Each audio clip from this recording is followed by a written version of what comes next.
Luke chapter 21 verse 20. And when ye shall see Jerusalem compassed with armies, then know that the desolation thereof is nigh. Then let them which are in Judea flee to the mountains, and let them which are in the midst of it depart out, and let not them that are in the countries enter thereinto. Right, stop right there. So when you read this, it says that Jerusalem will become compassed with armies. How would you know what this is talking about if you don't do your research? Now, when you do your research, you'll find out that in 70 AD, the Jews were persecuted by the Romans with great slaughter. Yeah, we'll go there. And so, just paraphrase it right now. So, by that being said, when the Jews fled, they fled into the mountains. Okay, so where are the mountains at? We're going to find out pertaining to the scriptures where the mountains are, because brothers always talk about, well, Egypt, you got to go over the mountains to get to Egypt. And brothers ain't never been there. So let's show the scriptures where we can prove that the mountains were where Jerusalem was surrounded of Jerusalem. Let's go to Psalms 125 verse 2. Psalms 125 verse 2. This is very important. You should write this on the side of that scripture. When you get it, we'll go ahead and start. Everybody got it? Okay. Psalms 125 verse 2. Read. The book of Psalms, chapter 125, verse 2. As the mountains are round about Jerusalem, so the Lord is round about his people from henceforth, even forever. So the scriptures is telling you that the mountains are what? All around Jerusalem. So we were like in a valley in Jerusalem. Okay? So those mountains pretty much cross over to Africa, right? Cross over into Africa.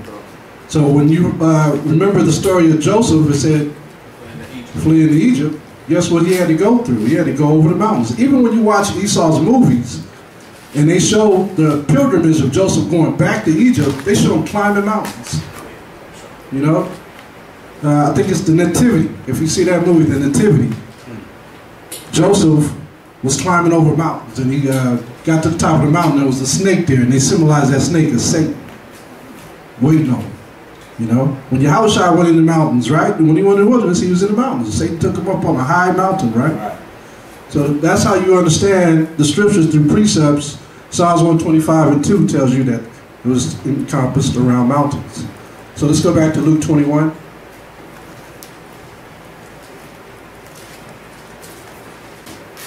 Luke 21 verse 21.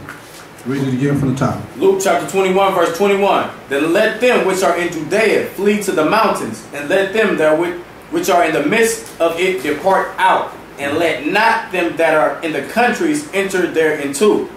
For these be the days of vengeance, that all things which are written may be fulfilled. But woe unto them that are with child, and to them that give suck in those days, for there shall be great distress in the land, and wrath upon this people. And wrath upon what people? This people. Who are those people? Israelites. Come on. And they shall fall by the edge of the sword, and they shall be led away captive into all nations. And Jerusalem shall be trodden down of the Gentiles, until the times of the Gentiles be fulfilled. So this was a prophecy. This was a prophecy that HAMASHAYACH Yahushua said when he was here on earth. He saw the future, just like the prophet saw the future. Okay, and when he saw this, it happened. And so by this, you have a lot of people who fled into the wilderness before the Romans came. So when you see that, a lot of our people fled. You got to remember, a lot of our people stayed. They didn't heed to the words of HAMASHAYACH Yahushua, so they stayed. And so when the Romans came, what did they do? They tore down, threw down, killed, raped, just destroyed Jerusalem. And the people that stayed got killed. And so many got killed, many fled, and many got taken where? Into captivity. So it's all about the many. Remember in the book of John, chapter 1, verse 11. Get that? Gospel of John. 1 and 11. Yes, sir. The book of John, chapter 1, verse 11. He came unto his own, and his own received him not. But as many as received him... As many as received him. So only a many that received him. Right. Okay, go ahead. To them gave he power to become the sons of God. Right. Even to them that believe on his name. That's fine. So right there is telling you that it's all about the many, right? So when you read that, you have to understand, you got to believe on his word. All throughout the scriptures, it's talking about the many. The many, the many, the many. Okay? I think it's in Mark chapter 8 too. If you go to Mark chapter 8, verse 30. So all didn't reject him, because you know what I'm saying? You know how people like to say that everybody. Right. That's right. We all didn't reject nobody. Mark chapter 8. Now let's go to verse 30. Yeah, start at 30 and read down to 31. Mark chapter 8, verse 30. And he charged them that they should tell no man of him. And he began to teach them that the Son of Man must suffer many things and be rejected of the elders and of the chief priests and scribes and be killed after 3 days rise again. Right, so he taught many things to many people that believed. And there's many that didn't believe, like the scribes, the elders, the Pharisees. They didn't believe. And that's what went down. What's the difference between a priest and a Pharisee? A Pharisee is someone who believes in the resurrection. Okay? A priest is a Levite priest. Okay? So you can have all different tribes be Pharisees or Sadducees. Sadducees are political priests that don't believe in the resurrection. Okay? Those two, Pharisees and Sadducees. So most of Israel, they look towards the Pharisees because they believe like them. But Sadducees was out for political gain. It was all about the money. And the law was actually given to the Levites, right? Exactly. To the Levite priests. Right. So you have other priests amongst those priests who are from other tribes. But they held like a smaller position. Yeah. They didn't hold office. Right. The Levites held a certain office. Okay, like lighting the incense in the temple or speaking to the people. The Levite priests did that. So it was an order. Yeah, sacrificing, right. It was an order. Kind of like the way you see the Catholic Church, how they set up. They got the Pope, then they got the Cardinals. The Cardinals can only do so much. They can't do the same job as the Pope. That's how the priests were with all 12 tribes. They were like cardinals. All right, so that's where they get it from. They get it from us. Okay, so we read that. Let's go to who the Gentiles are again, because it said that the Gentiles would come and take over that land in Luke chapter 20, 21. Let's go to 1 Ezra chapter 8, verse 69. The book of 1 Ezra chapter 8, verse 69. The nation of Israel, the princes, the priests, and Levites have not put away from them the strange people of the land, nor the pollutions of the Gentiles, to wit, of the Canaanites, Hittites, Perizzites, Jebusites, and the Moabites, Egyptians, and Edomites. Stop. So it's telling you right there who the Gentiles are. So you got all these people from different nations. Canaanites are Africans. Those are the heathen Gentiles. Those are the heathen Gentiles. Yep. The Hittites, you got the Moabites, and there's some other few that are not in there that you have to read through the scriptures to find them. Like Nehemiah chapter 9 talks about the Ammonites as well, and the Egyptians. You know, Deuteronomy, yep, it talks about them in there. So you have to kind of search, but here it gives like a general. Yeah, it's general and it's small and compact and easy to distribute.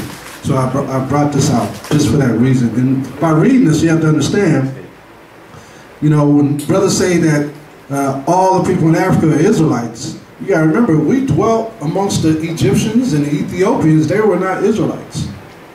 Okay, we had a different spirit than them. Okay, so how do you determine that?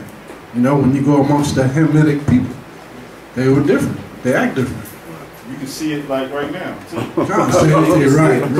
Exactly. Yep. The Sudanese people, they come over, they don't hang with us. The Somalians don't hang with us. The Ethiopians don't hang with us. The Libyans don't hang with us. None of them people hang with us. Canaanites, they don't hang with us. They got their own community. Got their own communities, right? All right, so now we know who the Gentiles are when we read Luke chapter 21, when it speaks about that Jerusalem will be trodden down. And if you look at Jerusalem today, that's what you see over there. The Ethiopians have a part in Jerusalem. So-called white man has a part in Jerusalem. You even got Chinese over there trying to be priests over in Jerusalem today. What's up, Bob? When me and Dante was out there pushing the word, we seen a Palestinian woman that said she was from Jerusalem and that they had control over Jerusalem and that was her people. Okay, that's fine. She said Jesus was a They Palestinian. can be her people. Jesus was a damn Palestinian. They can be her people. That's what she wants. But we gonna murder that myth in a minute when we go through these scriptures and these books. This is Babylon and Timbuktu. And I'm reading. I'm gonna have this brother read this because when we fled into Africa, this is how you were able to separate and tell the difference between us and them. Okay, it was a difference between us and the African people. It's bigger than skin color, man. Right, it is bigger than skin color, way bigger than skin color. Melanin and all that. Because you remember Moses passed as Egyptian, Paul passed as Egyptian, you know, all these brothers passed as Egyptian, Joseph passed as Egyptian. But the skin color wasn't different. It was just... Yeah, I mean, the reason why they passed. Americans try to make it like that because what Esau told them. Yeah, you know what I'm saying? But back then we wasn't talking about skin color. And they said that they But the features was different. Page 90 of Babylon and Timbuktu. The black Jews had an advantage over the African tribes.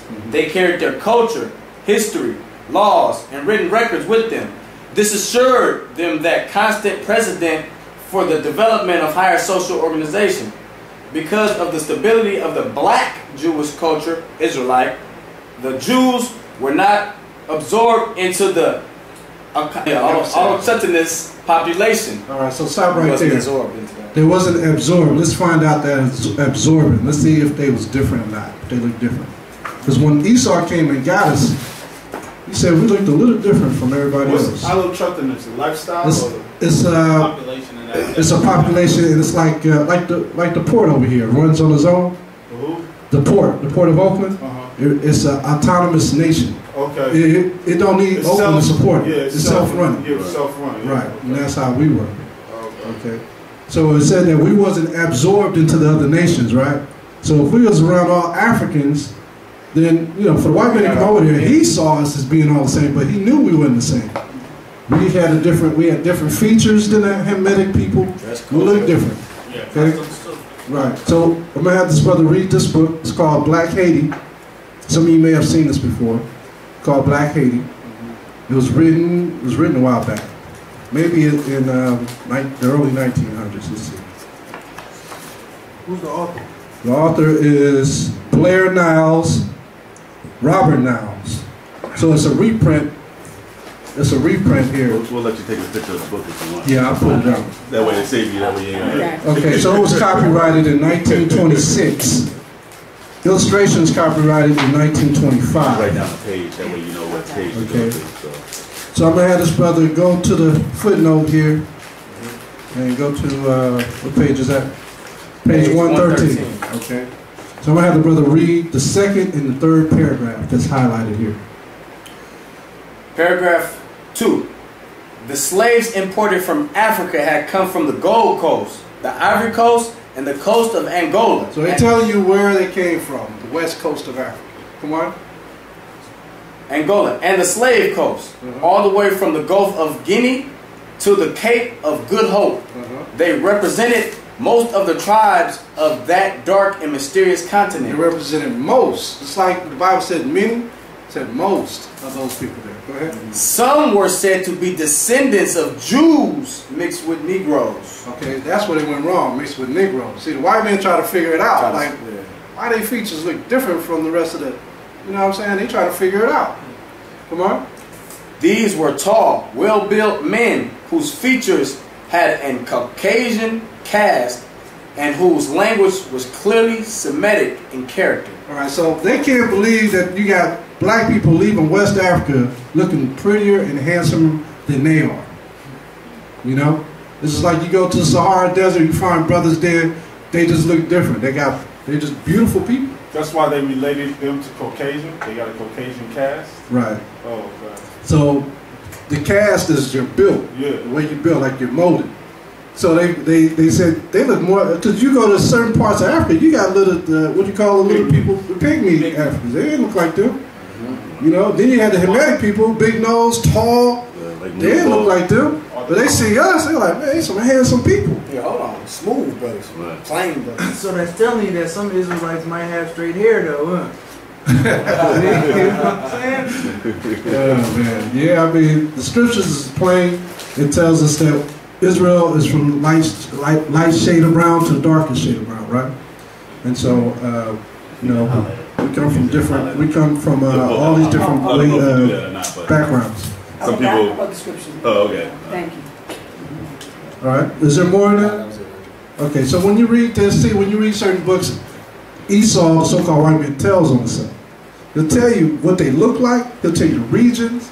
He'll tell you where he got them from. Time and date. Time and dates, right? Everything's stamped. When you watch Star Trek, what does Captain Kirk do when he first come on?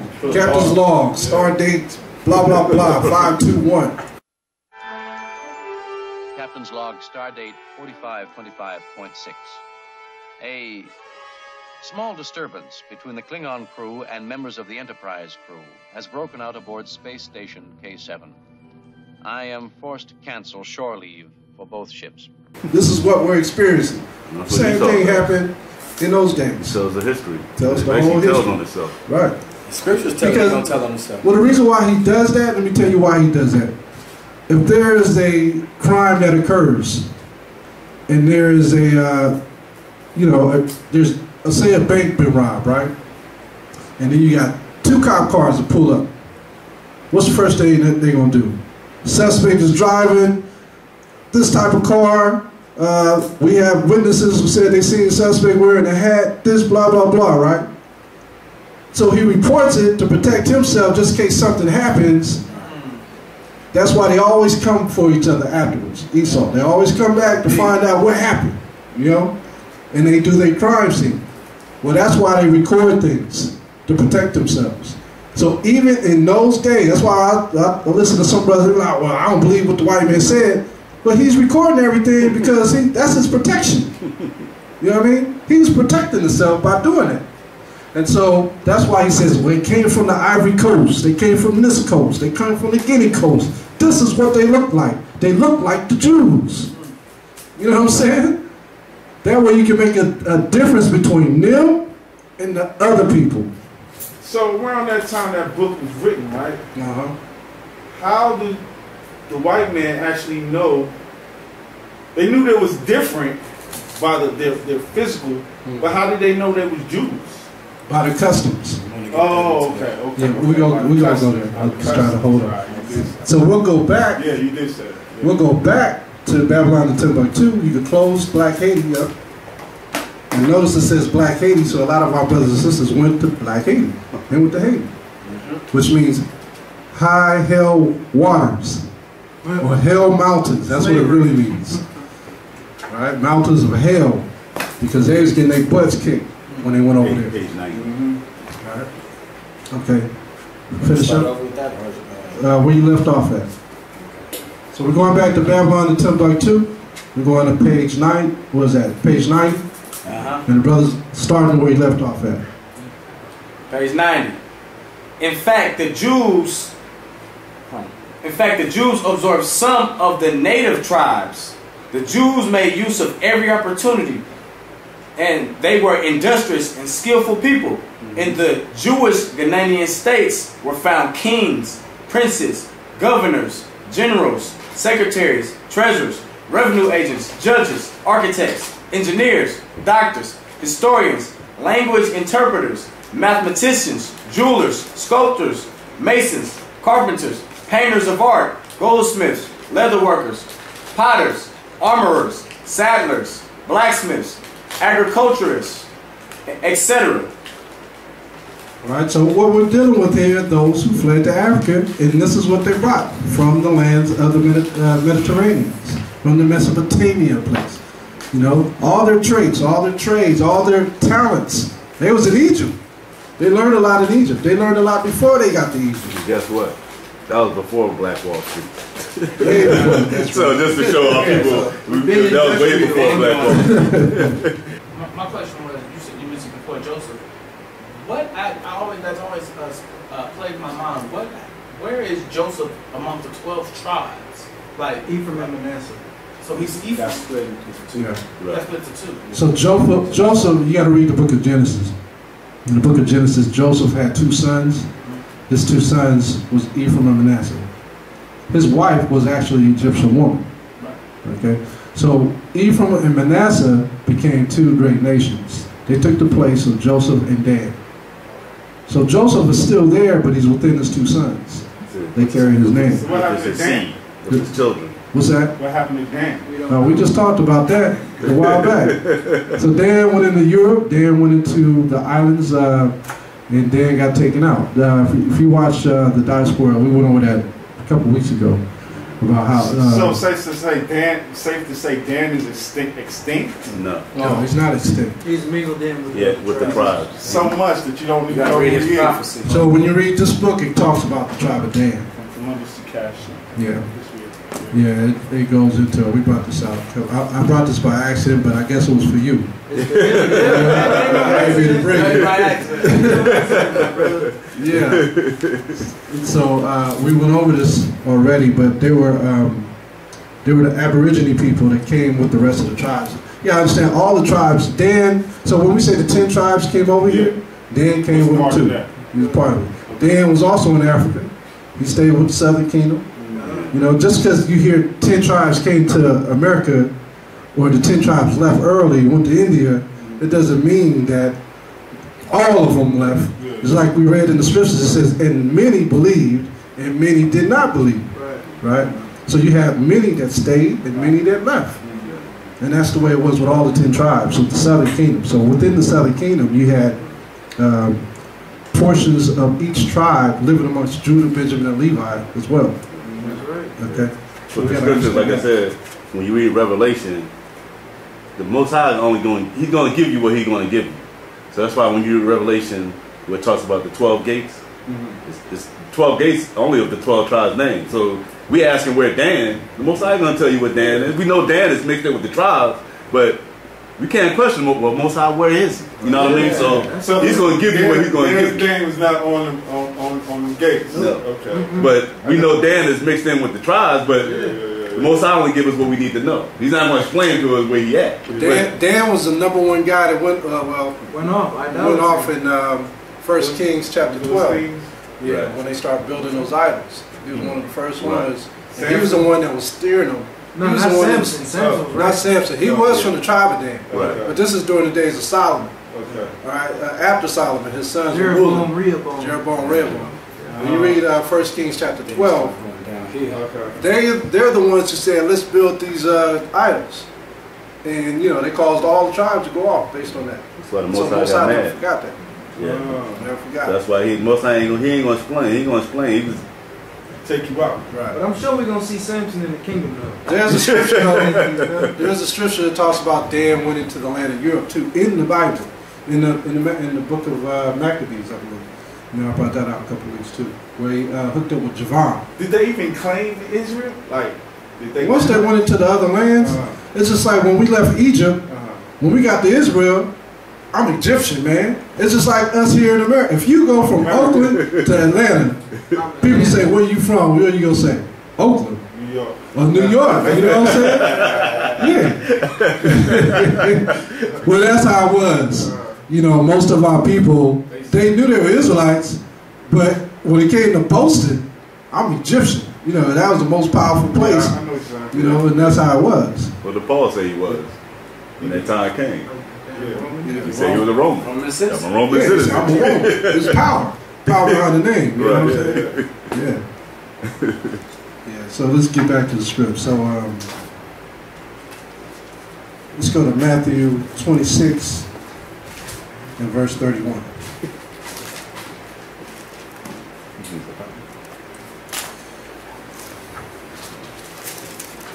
Matthew chapter 26, verse 31. Matthew chapter 26, verse 31.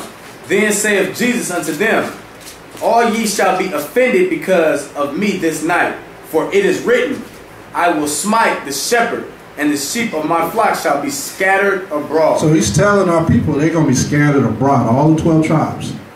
This is prophecy too. And he got that from the book of Deuteronomy. It said, shepherd shall be smitten, and the flock shall be scattered. Based on us not obeying the Most High in Deuteronomy 28, 1 through 15. Go ahead, Paul deals with that when he tells the church, and it's like, after I die, grievous wolves shall enter in among you, and scatter the flock. Scatter the flock. Yeah, that's a good precept too about that. Yeah. So I mean, it's all through the scriptures how we're going to be scattered. Basically, it's like this book doesn't end just because we see Revelation. It's still going. This is just the last one printed to make the Bible. That's right. You know what I mean? And so we're in the last book. When you read Revelation chapter 12, it talks about our whole generations. It talks about our heritage throughout the years of being here on this earth. That whole 12th chapter, think of the 12 tribes of Israel. That's the whole history of the 12 tribes, all the way to now. It said that the earth chased the woman. It said that the dragon chased the woman into the wilderness. The dragon is the European kingdom chasing the woman, which is the Israelites, into what? Into the wilderness. And then it talks about how we're going to be redeemed by what? Keeping the commandments and the testimony of Christ at the end. And then we're going to get redeemed. And then Daniel chapter 7 finishes it off. Talks about that the saints will take the kingdom. You know? Let's go to...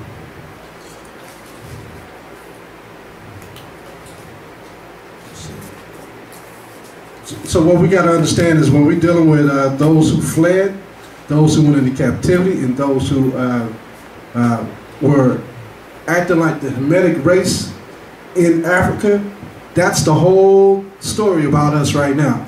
If you notice, we fighting more against brothers and sisters trying to convince them that they're Israelites than African. Because everybody said that they're African, African American, that nobody claims to be Negro. You know, it's always, I'm an African American. Don't offend me by calling me a Negro. You know, so African Americans, so that's one of the biggest things we're fighting is our identity crisis. That's the biggest thing right now. Once we get over that hump, we go to the next level. Okay? Let's go to the book of Matthew chapter 2, verse 12.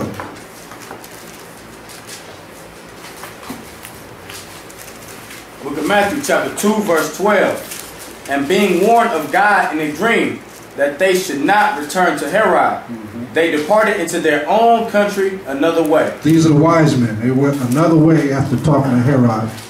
Go ahead. And when they were departed, behold, the angel of the Lord appeared to Joseph in a dream, saying, Arise, and take the young child and his mother, and flee into Egypt, and be thou there until I bring thee word. For Herod will seek the young child to destroy him.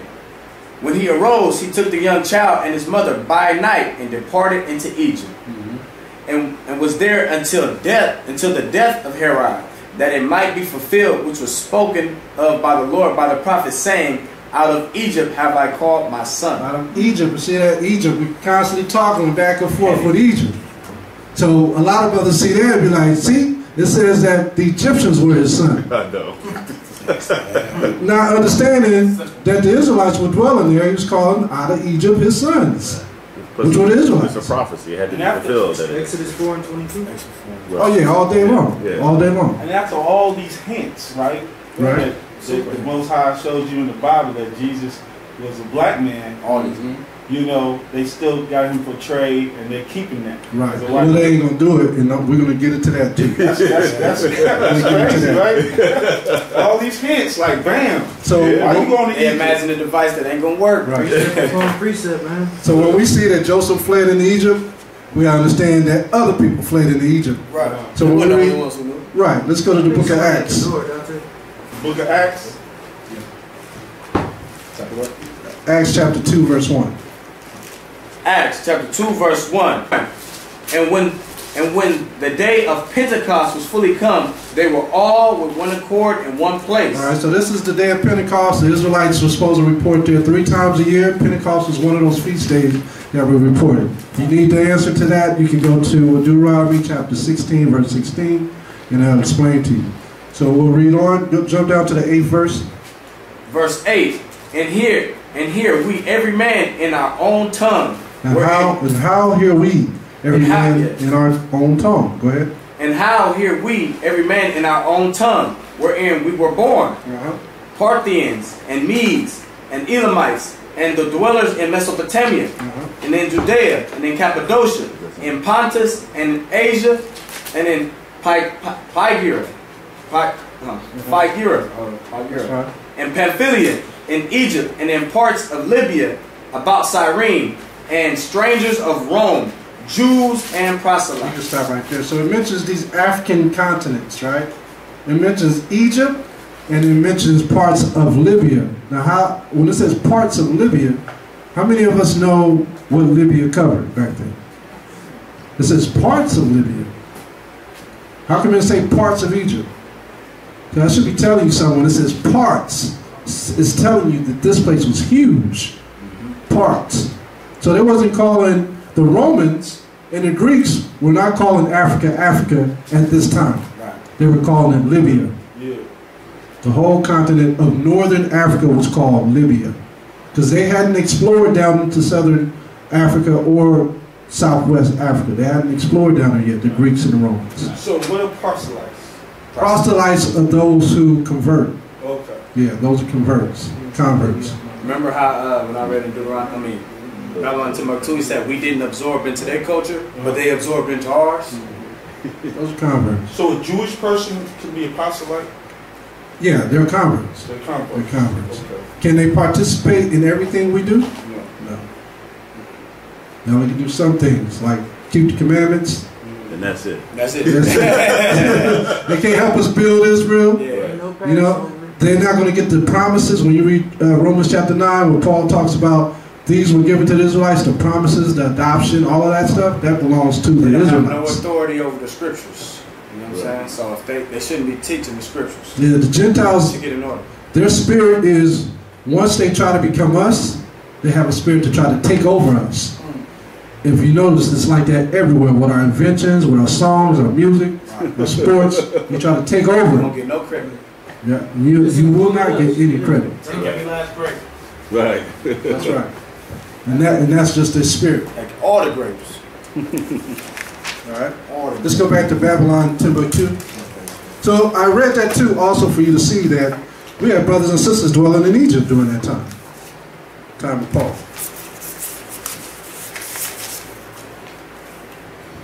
Okay. Babylon and Timbuktu, let's go to page 107.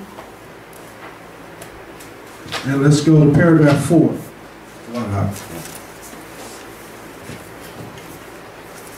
Read paragraph 4 and 5, yeah.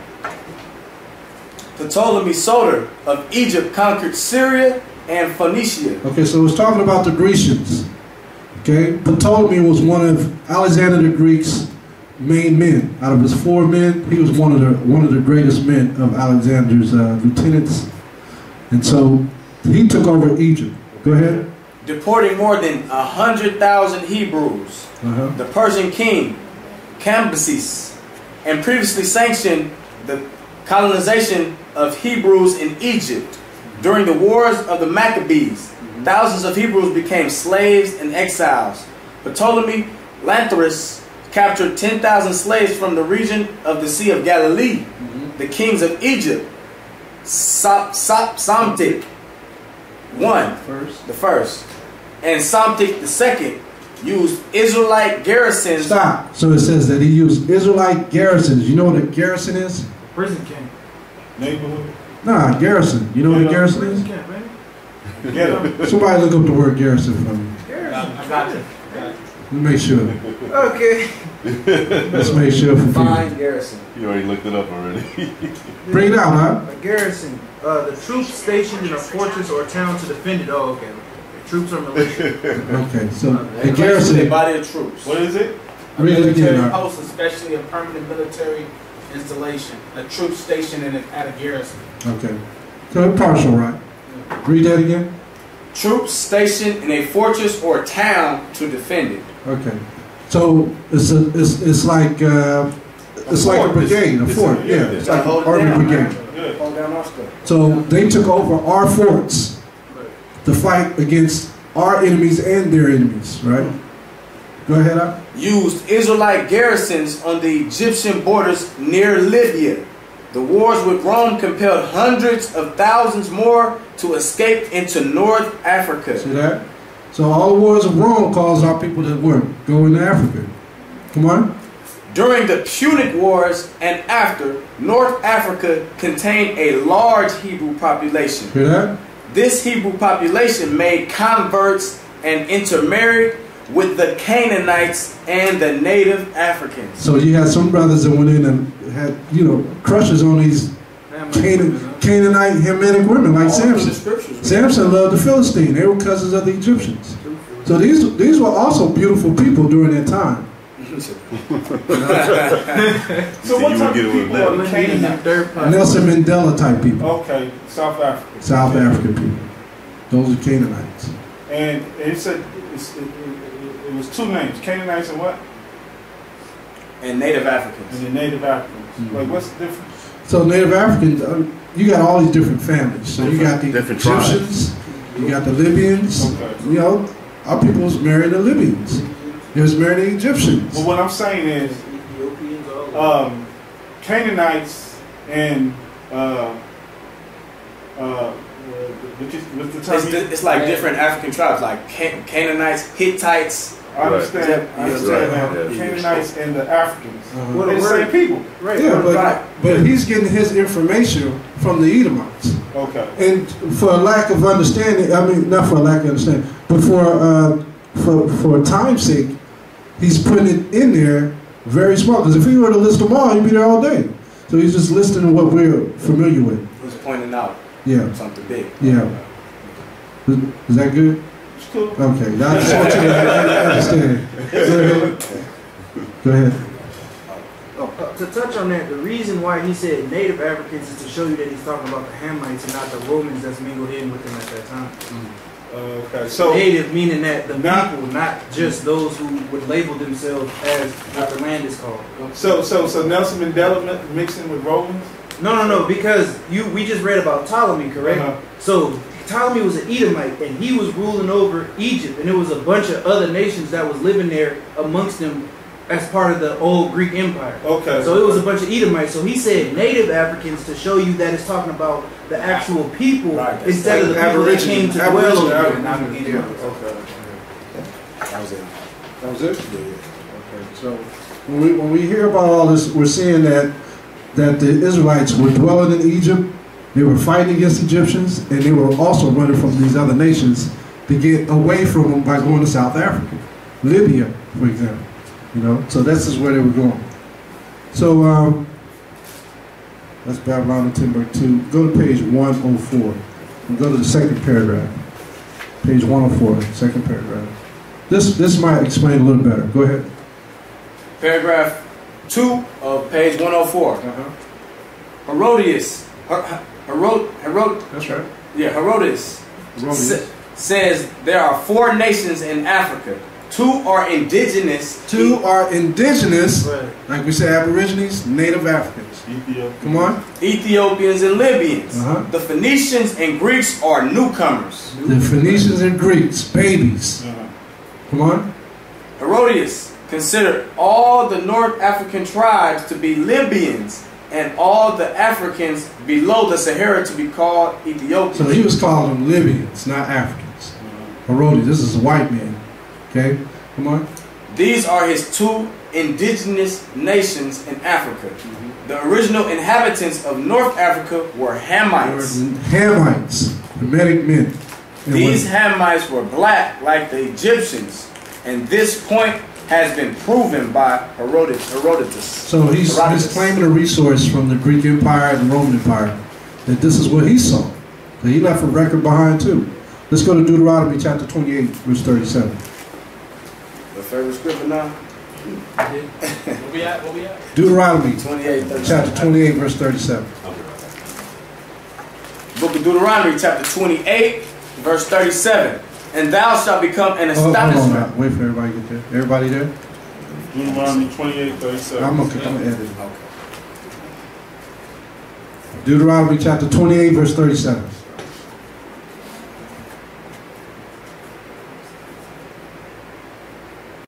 Everybody there? Almost. All right. We want you to see it. Most High said, blessed is he that readeth. Or she. Or she.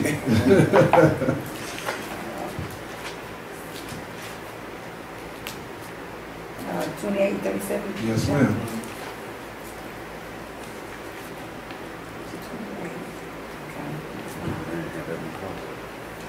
All right, we ready?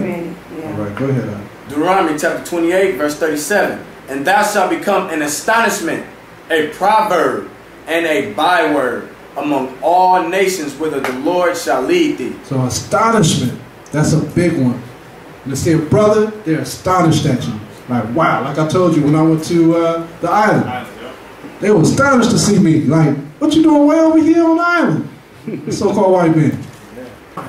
And just like we are today, this way, we were that way with Esau. When he saw us in this book, what did he say? He was astonished. Man, they look like the Jews.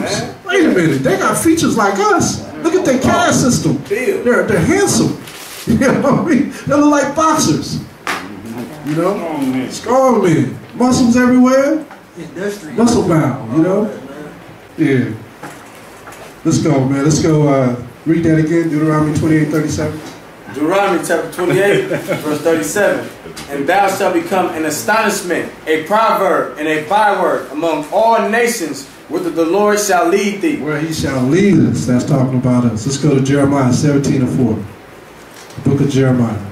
Let's see what Jeremiah says about that Thou, astonishment. even thyself, shall discontinue. I'm not Hold here. on, hold on. Hold on.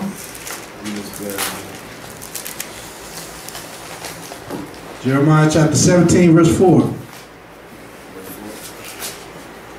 So when we see things like this is important because these are the signs to prove that we are the Israelites.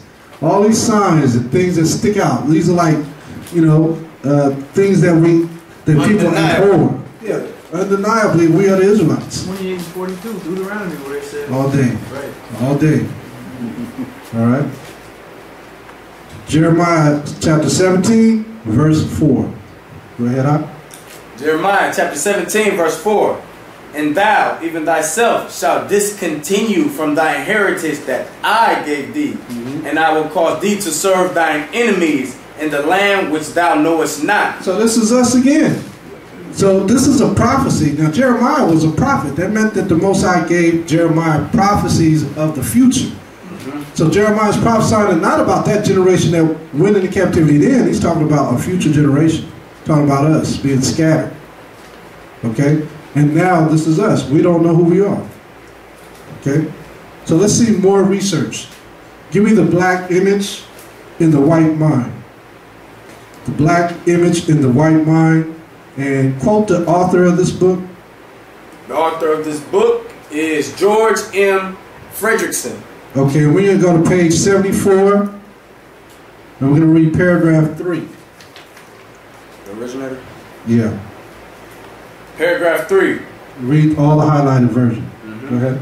Even the ones that's not highlighted. Up under. Go ahead. The originator of the new scientific ethnology was Dr. Samuel George Morton of Philadelphia, who published a book in 1839 that promised to bring an end to loose speculation about racial origins and difference by opening an era of hard-headed imperialism.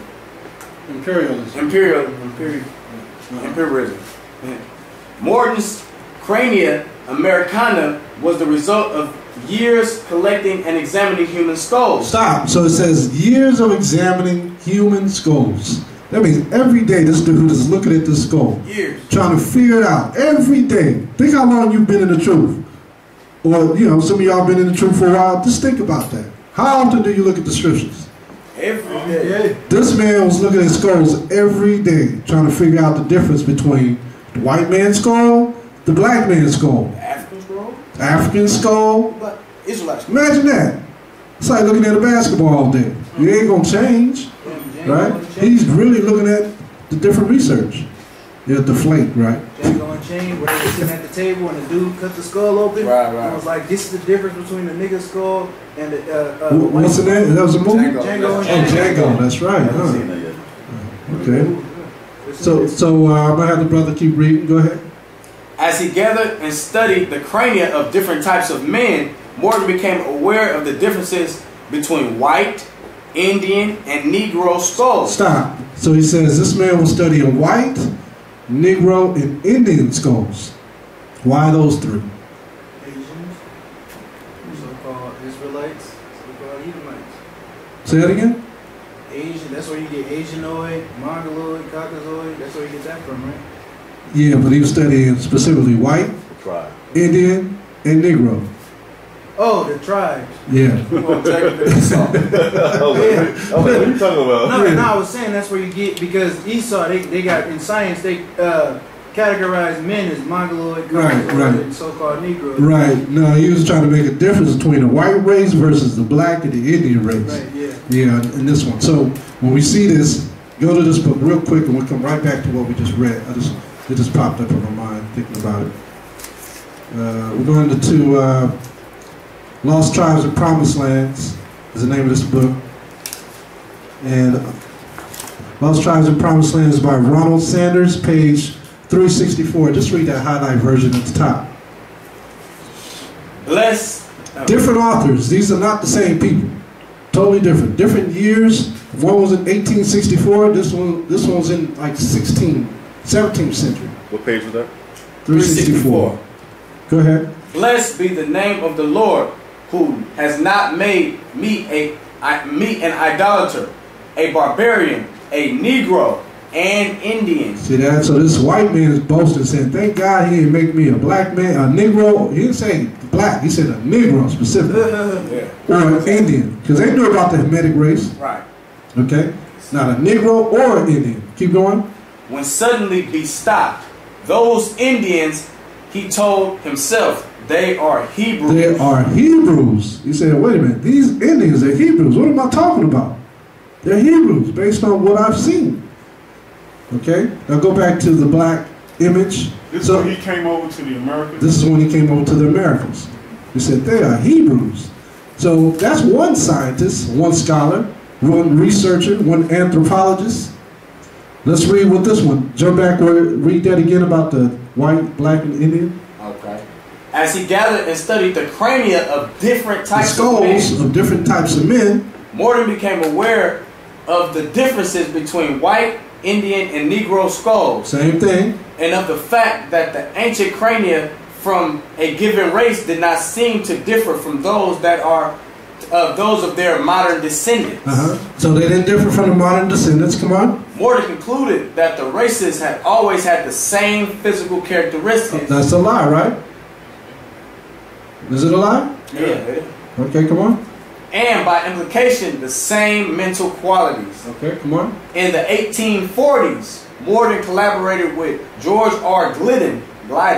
Now, by the way, these researchers are very, very, very racist. Because they're trying to make a difference. Now, if these men were to do a lecture today, they would be considered racist people. They would be put in a box. This is what we do today. We take information and present it, and then they turn around and call us racist. They label us, when this is what they was doing all along. Go ahead. They spent money on it. We ain't spent no money on doing this. Go ahead. Morton collaborated with George R. Gliddon, an Egyptologist who provided... These are all, you know, when they give witnesses up, they're part of their crime. They're, oh, such and such helped me on this, collaborated with this scientist who taught all these other people. Most likely gonna kill them all. Correct. Go ahead. Who provided him with mummy heads and information about the racial significance of Egyptian tomb inscriptions. All right, so he's doing a study on the Egyptian tomb inscriptions now. Come on. In Crania Egyptica, published in 1844, Morton pointed out that both cranial and archaeological evidence showed that the Egyptians were not Negroes. The Egyptians were not Negroes. So when they say that we are African, they're telling you we're not African. They're saying that the Negroes were not. Basically, they're telling you what? That the Negroes was where? In Egypt. Right. Right? They're saying we was in Egypt building what? Pyramids. That's the Promised Land book? Yeah. Let's go ahead. And as abolitionists and colonizationists had maintained, and that, in fact, blacks had been relegated to the same servile position in ancient Egypt as in modern America. So right there, it should be telling you right there that we was in Egypt. Exodus. As what? The slaves. So he's saying our skulls are not the same as Egyptian skulls, basically. And if you don't know, you don't know, because in their books, right? Right. They telling you what's in the Bible dictionary about Ham. Right. They say it's not the Negroes. Not the Negroes. And you know, we thinking ourselves as Negroes, you know, like that. Israelites. Yeah. They're saying everything but the right word. Yeah. They're sugarcoating what an Israelite is. They're saying Negroes instead of Israelites. You understand? That's the byword, right? Yeah. Proving the scriptures right all the time. So right there, you got a scientist talking about we was in Egypt. Multiple scientists here. And we had to be the slaves. We had to be the same people there. Right? So that makes us what? The Israelites. This is the word of the Lord of hosts. I took you from the pastures and from following the sheep to be prince over my people Israel. I have been with you wherever you have gone and have destroyed all the enemies in your path. I will make you a great name among the great ones of the earth. I will assign a place for my people in Israel. There I will plant them, and they shall dwell in their own land.